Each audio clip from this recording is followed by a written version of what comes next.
have the time to scratch my nose. Welcome to Talk Art. Today we have a panel of Silicon Valley artists. Let's get started by asking them to introduce themselves. Hi, my name is Lessa Bouchard. I'm an interdisciplinary artist. I have an MFA in interdisciplinary art and media from Columbia College Chicago, and I'm the founder of Archive Mixed Media, a collaborative storytelling company. We create stories about issues in the community and educate and inspire people to build relationships across generations. And I'm Roxanne Jansen. I'm a photographer, specializing mostly in nature and landscape, as well as travel and occasionally other things that I can't resist, like history. And I'm Elizabeth Hansen. I'm an acrylic painter, and I've done paintings for quite some time now that are inspired by the colors and textures of nature, and including the grand cosmos down to, you know, the colors and textures of plants. And I have a degree in art from UC Berkeley and also a degree in landscape architecture from Cal Poly. And I'm Katie Morton. I grew up in Palo Alto and received my BFA from the Maryland Institute College of Art in Baltimore. And then I moved to Beijing for 4 years. Now back in the Bay Area, I've been working on a series of feminist takes on Greek mythology, mostly in oil paint, but also in collage as well. And my solo show, Hand to Hand, will be opening at Strutt's Art Gallery in San Francisco on July 6th. So, we've all participated in Silicon Valley Open Studios. Let's talk about that. Tell us about your best conversation with a customer. Do you enjoy talking with customers, or is it challenging for you? I love talking to the people that would come through our studios. I happen to have a studio at the Cubberley Artist Studio program, and it's located in a community center here in Palo Alto. And so we have the benefit of having a group of us being there, so all of our different audiences really feed each other. You know, so there's a diversity of artists in that program. You have sculptors, you have performance artists, you have videographers, you have this range, printers, painters, a range of disciplines. So you have all of their different audiences coming to see their work at their studios, and then, oh, there's like 20 other studios for them to visit. So they make the rounds. So for me, SVOS has always been a joy because I get to talk to so many different people with so many different perspectives. So there are issues around whether or not as with the kind of work that I do, I'm not necessarily selling an object. It's more performance practice and event-based. But usually that opportunity to engage is rewarding for me because that's the kind of work I do. It's about conversation. Mm-hmm. So, yeah, I have had mixed reactions from people, and I find it awkward sometimes to start the conversation with people who come to look at the art. I also show in an area where there are people who come to see the oil painter there or the jewelry artist or others, and maybe they haven't come specifically to see my photography, or the opposite is sometimes true, where they've come specifically to see mine and not the others. And so you have people crossing, and I find sometimes starting the conversation awkward, but I have discovered my trick finally for me is I gotta have a coffee cup in my hand. And then, honestly, it feels more like a conversation, and it's easier for me. Otherwise, I feel like I'm just standing there with nothing in my hands, and I'm invading people's spaces or something. But with a coffee cup, I swear, I've had some of the best conversations with people, some of whom know a tremendous amount about art, some who know nothing about art, but they want to start looking at it. So, yeah, I feel awkward at the beginning, but I think I've got it now. The coffee cup. Yeah. Yeah, I've held the open studios at both my home, where it was just me and my art. I think the advantage there was that I got to show a much greater range and a much broader number of pieces. Um, but this last year I did it at the Gallery House, and there were 8 of us who participated, and a much nicer space for using much bigger pieces. And so that really worked for me.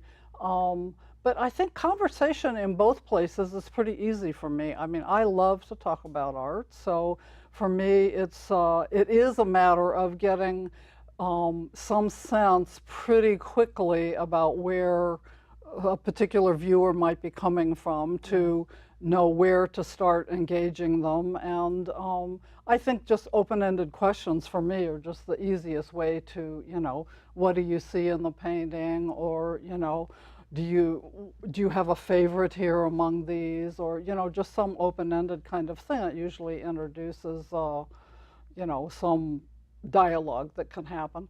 But the most interesting conversations for me as a person are, as an artist, are the ones with people who do actually have a fairly deep interest in art.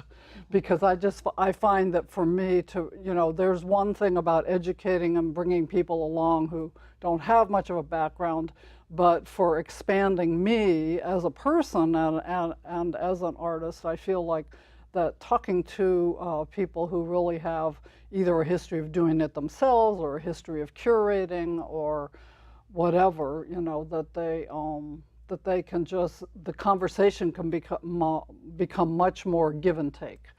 And so I enjoy that. That's interesting, because I find that I sometimes have the opposite, where someone walks up and they're seeing something that they've basically never seen before, and they're excited by it, and so I find that fun, as well as listening to someone who really understands art and can see the things that I am hoping that they'll see.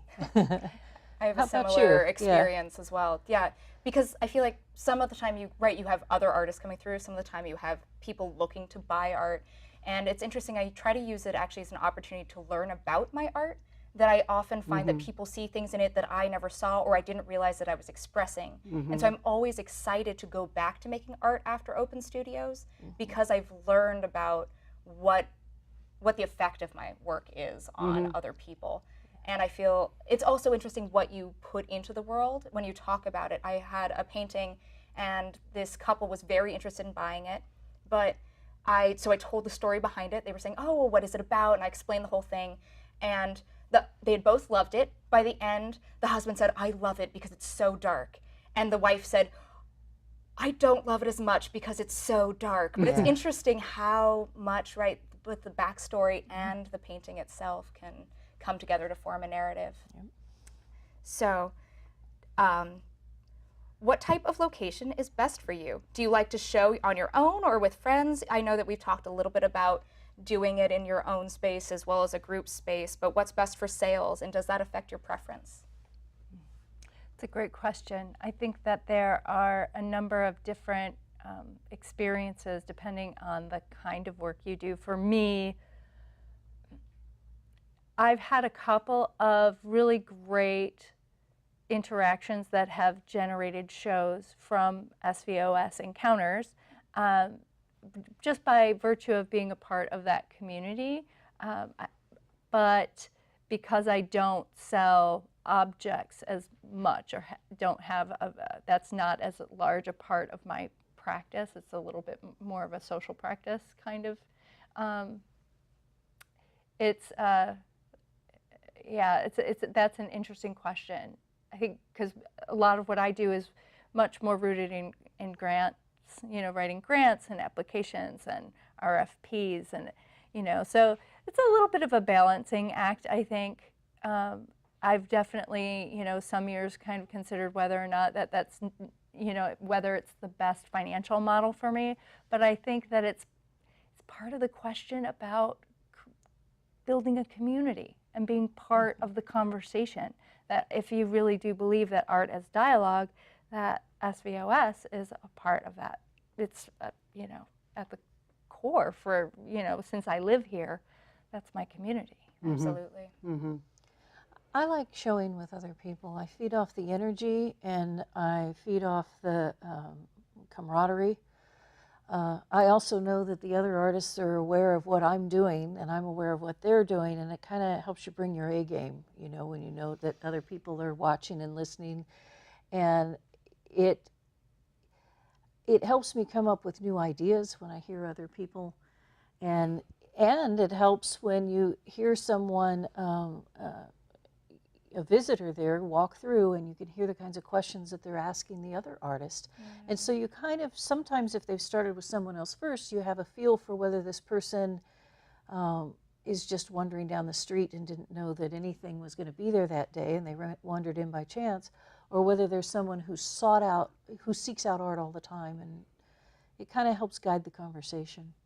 But I will say that there are times when I just don't have the energy that day, and the concept of selling online through a third party, which I also do under a different name, sometimes that's wonderful, so when you don't have the energy for a show or what have you, things are still happening. It's nice to know they're still happening. That is nice. That's comforting. Yeah. Well, I guess I referred to this in my first sort of discussion, but I ended up preferring, out of just the 2 years now that I've done it, I ended up preferring showing at the gallery. It is partly because in just the sitting there for the day and greeting all the different people that came in, that you did get to interact with the other artists who were there, who were also showing. And it really is the kind of quality time, I would say, that you don't normally get when you're in a community, an arts community, and people are sort of ships passing in the night. So I think that I got a much more in-depth understanding of the other people's art. I think for me, the question of sales and SVOS is still an open one, since it hasn't happened for me at either one. And it seems, when you go into it, I think that might seem like a really important part of the equation.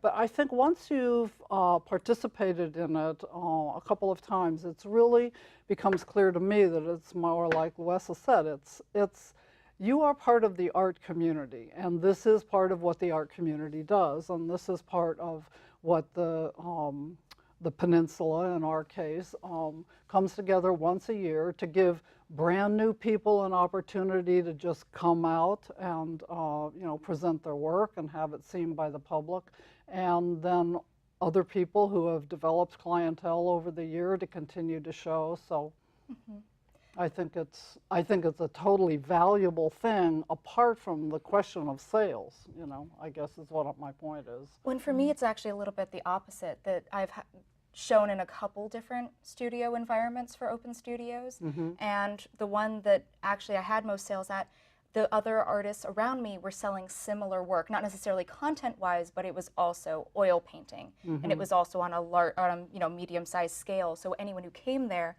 was coming to specifically buy that kind of art, and so that surrounding myself, with other artists like me, it actually allowed for a particular community to come and seek that out. So, and that was it was a new experience for me with SVOS. So, we all live in a very tech-oriented valley. Understatement, very tech-oriented. Give us your thoughts on being an artist in Silicon Valley. Is it more challenging, do you think, compared to being in other places? And if so, in what way, and how do you cope with that? I think it's incredibly challenging. Being an interdisciplinary artist coming to an area that spawned Adobe, it's it's amazing. It's incredibly intellectually stimulating and sometimes a little bit overwhelming. There's a bit of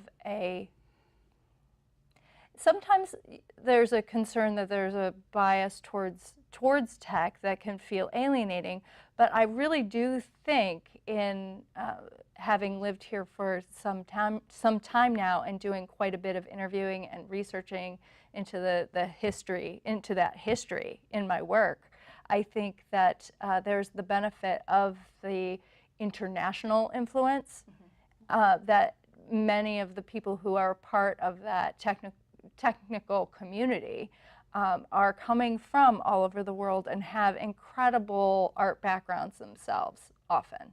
So there's a really great, for me, it's been an incredibly profound and enriching experience. It's really fed my practice as an artist. In some ways, maybe too much, but yeah, a little overwhelming. I'm very curious to know what that Yeah, means. no, I mean, it's because it can be overwhelming. So it's that kind of like, okay, so what do you do after enlightenment? So like, are you being enlightened or are you just being flattened? It's intense. There's a lot coming at you from all these different sources from all over the world that are kind of coalescing here to figure out how we deal with communicating, how we're going to communicate is, what's acceptable, what is reality, how do we decide what's reality, who gets to decide what's reality, who's making that reality, who's coding that reality, who gets to contribute to that conversation, who can show up to a Media X conference at Stanford at 4 o'clock in the afternoon to have that conversation. That makes a lot of sense. For me, it's been kind of a mixed bag being in Silicon Valley and trying to do art. I've worked in high tech before. I worked in aerospace. I've worked in publications. I've worked in a lot of different things, and I understand the mentality. But I do think that certain other places have more of a history of appreciating and investing in art. And here, I think. Not as many people invest in art. Not as many people are interested in buying it, having it on their wall, and thinking long term about art. And also, I think a lot of people feel that, particularly with photography, that they get a little more caught up in the specs of the piece than you might find in another area. It's true. Everywhere, I think, people will ask what lens did you use, what aperture did you have that at? But here sometimes people are more focused on that than they are on the resulting image. And sometimes people feel that, if I just had that kind of camera, I could create that. And they don't understand or see the art aspect of it. And so that's been frustrating. And as you mentioned, some of the software companies, some of the biggest ones that deal with art and graphics and such are here, and many times people feel that makes them an expert in imaging. I don't know, it's interesting to see the different reactions of people as they're looking at it and to hear the conversations. On the other hand, there's a lot of people here from different countries, different parts of the world, and they're more accepting of new people and new ideas than they are in other places. And so if you start in a non-traditional way, I think you're more likely to get a foothold here. Whereas in some other markets, some other areas, you might not be able to get a start if you hadn't started in the traditional, correct way. Yeah, I mean, I have a little bit of a different first set of issues. I agree with everything that you've both said, but I also think that it's very hard for what I would consider the sort of more traditional making arts group of people that I consider myself part of. And I think if you're an oil painter and a photographer, that's what you're doing. You're making an object by hand, and I think that, first of all, there's no studio space here. I mean, try to find a studio space that you can afford, right? It's just, I mean, people can't even find houses, let alone an extra garage somewhere to throw your stuff together. And also, there's a real lack. I would say we have co-op artist galleries and then we have a small handful of very high-end blue chip galleries. We have a complete dearth of all the kinds of gallery spaces that can fill the middle there that you do find still in San Francisco and in the East Bay. There are other communities. So I think that one of the things that's happened here is that there is so much focus. There's tremendous creativity here in the Tech Valley. I mean, and so, you know, it's not for me to take away from anything about they're creative, they're artists, and they're working in tech, and they're making gifts and, you know, whatever software. And that's all art as far as I'm concerned. It's still art, and it's making things, and it's creativity. But for people who are, you know, need a studio and want to make something and have a place to show it that isn't just going to be sold under some licensing agreement out, you know, through technology, it's not the easiest community. I don't find that it's the easiest community. So For me, I feel very lucky in that I grew up in the Bay Area, and I have to say, growing up in the Bay Area made it much easier, I think, compared to some other communities to pursue the arts. That my parents were supportive of my choice. They wanted me to keep all of my options open, but that once I said I was going to go to art school, they supported me emotionally, and that was really important. And then I, you know, found other ways to go and find art adventures and ways to survive as an artist. So you're right. Yeah, it is hard to survive as an artist in the Bay Area, but at the same time, it's a community that Silicon Valley really values museums. That being in an area where people talk about art, talk about museums, that was important to me, and Stanford's right here with their art museum. So tell me about one exciting adventure you've had as an artist. An exciting adventure as an artist. Oh, or what excites you as an artist, that's fine too. That's a great question, actually. I was just thinking about, there's this body of work that I've been developing over the last 5 years, really. I mean, it's since moving to this area, actually, exploring our relationship with books and digital technology and how that's been changing. And having been a bookseller off and on all my life, and also, you know, moving into Silicon Valley, and I was part of a group that we developed a play about books and all of that, and there were book sprites and archivists, and it was a little abstract and absurdist and fun. And after we finished the play, I kept doing research around the subject of what we hold on to and let go of.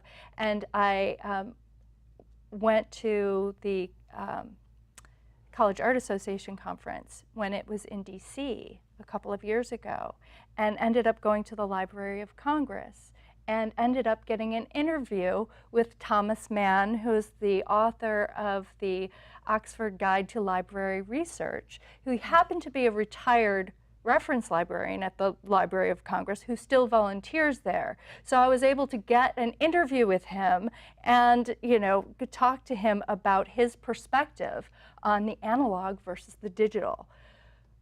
Which was it was magical. Incredible. It was, I just have chills. The whole I ended up spending that entire conference that I was supposed to be over talking to the NEA, who would send me to the NEH, who would send me to the anyway. So I just went to the Library of Congress the whole time, and it was blissful. Oh, that sounds amazing. That's my favorite adventure.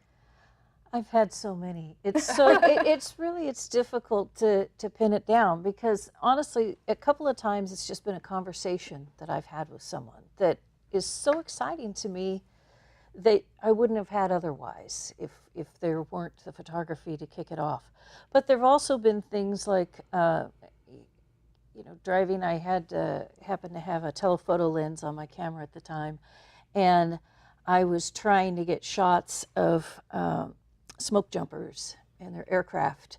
And as I was standing there, and it was outside the smoke jumper school, one of the guys came out and says, "That's a nice camera." And I said, "Yeah." And he goes, "Come on in." And so I got a tour around of the aircraft, and you know, talked to all the guys at the smoke jumper school, and that was a lot of fun for me. There's so many times where you get to see and do things that you wouldn't otherwise do. And the difficult thing is trying to turn that into a project, right? Because sometimes I get to see and do things with the understanding that, well, you can't take a picture of that, and you can't do this one, and you can't do that one, but come on in. It's like, it's fantastic, it's wonderful, but it's difficult to put together a project when you're limited on what you can do. But anyway, those are just a couple of the ones that I've really enjoyed. That's amazing.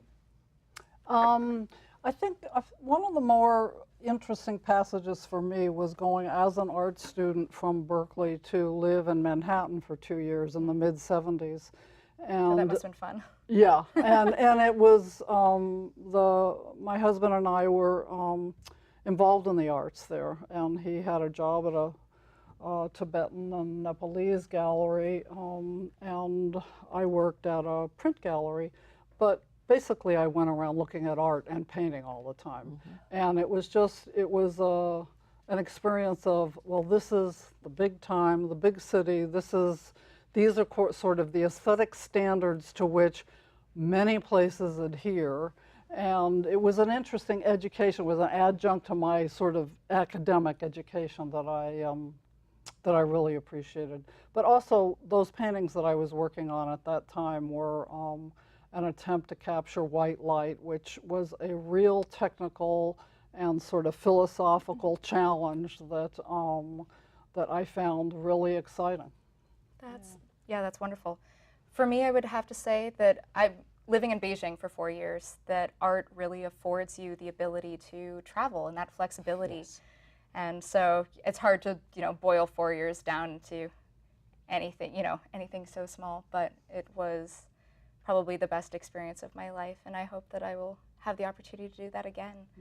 But thank you. So you did work there in I Beijing, actually moved there right after I finished my undergrad. I'd been teaching glass blowing, and I continued to teach glass blowing for 1 more year. And then I just up and moved, and I moved after I visited for 1 week, and I'd never felt the way I'd felt there. And when I was there, I felt like I finally understood myself and that I could be myself. And actually, a lot of it wasn't about looking to the outside, it was about looking to the inside. So thank you so much for joining us today, and thank you for watching Talk Art.